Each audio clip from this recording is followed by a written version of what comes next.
Metallurgical Solutions, an environmental solutions developer, has said that they have completed trials that prove acid mine drainage can be converted to potable water and saleable byproducts. In the studio to discuss this further, I have EMS MD Richard Doyle. Richard, thank you so much for joining us. So given the current issues, particularly in Gauteng, with the acid drainage, is this a possible solution? We believe that it can play an important role. We've tested the technology both in the coal fields but also on some of the gold uranium mine effluents, and we have a high degree of comfort and confidence now that we can play a significant role in this problem. So what's quite interesting is it's almost killing two birds with one stone, because on the one side you're overcoming the issue of the drainage, and on the other side you're creating water, which is another issue for us, is water shortage. That's exactly right. It turns out, and this is fortuitous, that the water shortage that's predicted in South Africa is just about comparable with the total amount of acid mine drainage that is around. So this is a big opportunity. Our focus is, in some strange sense, less on the water than on the products, because many of the other approaches cannot deal with the products, and they report a sludge or a slime or go on to a waste dump or a brine pond, and then the environmental liability remains. Right, right.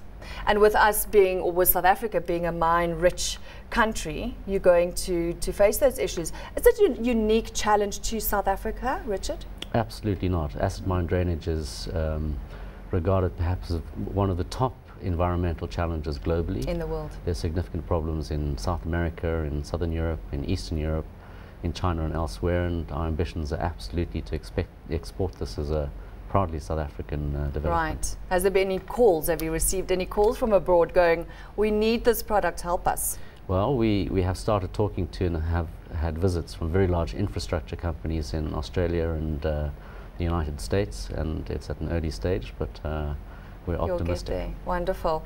Who came up with the big idea? The idea was originally developed by Dr. Robbie Robinson, who is a well-known metallurgist in South Africa. He's the life president of the South African Institute of Mining and Metallurgy, and he had an idea some perhaps 10 years ago, having realized that the contaminants in acid mine drainage were the same materials that are used in fertilizer, and he had this idea to convert acid mine drainage into fertilizer with a view to create up to 1 million jobs in Gauteng, and we're working towards that aim. So fertilizer is one of the byproducts. Yes. What else are you looking at? To convert this wastage into? Currently there are 3 main product streams in addition to the water. Making potable water, of course, is key. We produce fertilizer, we produce explosives. We ran field trials at African Explosives last week. But we've also now shown that we can convert the materials into the thermal salts for concentrated solar power plants.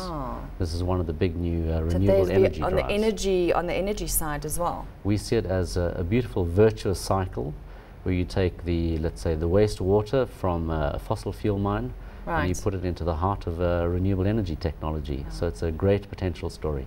When did you start the project?